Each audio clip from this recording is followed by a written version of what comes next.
down here at the rock pool, and I alluded to the wild animals. Well, I read this is the only fake animal, the mechanical crocodile there down the rock pool. And you see the more, I'll call it, tropical vegetation that's there in the scene. And another interesting story I read about the movie is that of all these wild animals I alluded to, rhinoceros and giraffe for one. I think there's an ostrich in it. Since I never watched the movie begin to end, I don't know beyond that. But I read a story that all of the majority of those live animals, pretty much all except one, which supposedly was in England, it was just, not drugged up in any way. It was just following his paces, and there was always a trainer on set. But they had to give some kind of, drug to the squirrel, because the squirrel could be a little bit nasty and bite you. So that's a story I read about that. But yeah, that's right down here at the rock pool, and that cutout here is a little too shaded. But if you, when we get down there a little closer, you'll clearly see these big boulders on the other side. I can see somebody on one of them. And it's down there that this fella, from the filming of the Terminal List, he started over here and he just climbed from one big rock to another, and he was dressed in not a bathing suit or anything, and I don't know if this is true, until I see. I'm glad it's only on Amazon, because I do get Amazon Prime, so I'll be able to check it out. I was told July 2nd it debuts. So I never saw Chris Pratt down here, but not knowing what he looks like in the show, I was on the internet just a couple of days ago looking around, and I found this photo of him, nice color photo kind of from here up, and he had a dark ball cap on, he had a beard, and that's what that guy was wearing that was climbing around the rocks. So I'm very curious to see if that that was a stunt man and whatever. Not to say it, but now World War II out on Pacific Island, where there was lots of volcanic rock. And the lead actor is right over here. That's Robert Wagner, who we've determined as the leading man for Fox was out here more than any other leading actor or actress. Robert Wagner, who's still with us today in his 80s. So the Pacific Island, World War II, and they're up on the top of that big rock. And then last but not least, the astronauts from Planet of the Apes arrive at the rock pool. First time out of the desert, you see them in a more vegetative environment. And a beautiful fake waterfall is cascading over the rocks over there. And you'll see this in the film clip. I love it.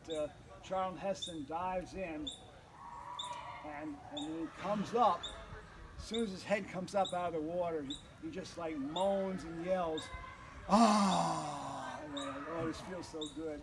So you catch that there. So I'm going to put these away, and then we'll carefully walk down there and spread out whatever, find a good spot to stand and look for some of these rocks.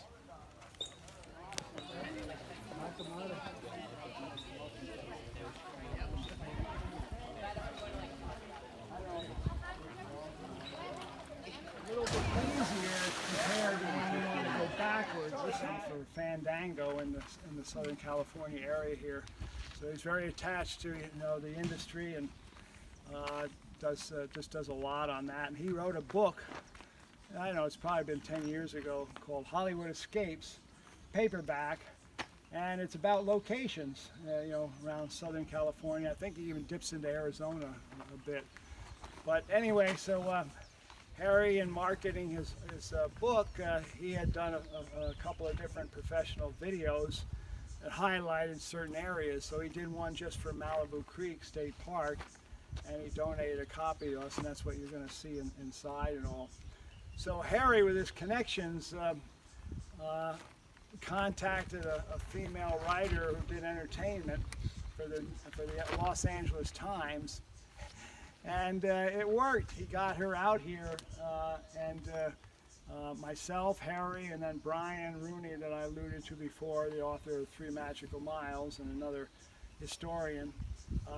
We took her out to the MASH site, and part of the reason is that recently it had been cleared of all its weeds, led by Brian, and revitalized, and we're putting up some signs there. Now there are more permanent professional ones there at the MASH site, that if you ever get a chance to go out there or take a hike of mine, I hope to plan the cooler weather. But once we were out there, one of the highlights is that the volunteers has recreated just what you see behind that sycamore branch there, the signpost that was on the TV show. They had one from, I think, the movie as well, but we stuck with the more permanent kind of memory of people of the series that was on from 1972 to 82 or 3. Yeah, it was 11 years, so I guess I went to 83. And anyway, that was the first one there, and it stood intact. Nobody ever knocked off one of the arrows to take it as a souvenir, which was amazing. I mean, our park is plagued with graffiti. You probably saw one there, and we can't take it off sensitive natural features like trees. And there's people who spray painted on a tree, a living tree, which is just, they have no clue of the damage they're doing. It's more about ego, leave my mark.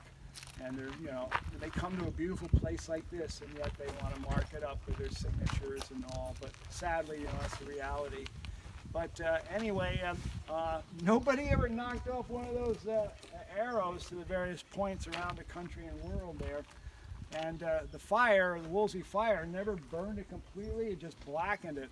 So we took it out of the ground. A couple of our docents are good with wood. They cleaned it up pretty well there, and we planted it there as a good place to put it, and we built a brand new one that's out there at the MASH site now. So that's what that's all about. And then you see a panel there, tells a little bit about the movie history as well, off of a vehicle there, probably the ambulance. But anyway, World War II, Korean War reenactors that go to events that are about those periods of military history, they came out and helped us with the anniversary of MASH, 25 years since the last episode. And that was 2008. And Brian, again, who I'd mentioned before, he was the one that was responsible for it. He got 3 of the main cast members out here, had a couple of the lesser known characters, had the director who directed the most episodes, the creators of the show, they were all out here. The Army Jeeps and those reenactors and that, Army fatigues of that period, they drove them out to the MASH site from Malibu Lake. That's the way they primarily came in there. And so that was a great thing, and these reenactors, somebody connected with them, donated an Army ambulance, had no transmission, had no engine, had to be pulled out here essentially, and it sat there from 2008 until, say, 2020, 21, somewhere around there, and then they came and took it back and just refurbished it, cleaned it up, fresh paint job primarily. People had done graffiti mostly on the inside and doing it again on the, now it's back there. But it's pretty clean, so it's a great photo op if you're out there to see it. Now with that bridge, if you're interested, go on out there and you'll see the signpost. Great photo op.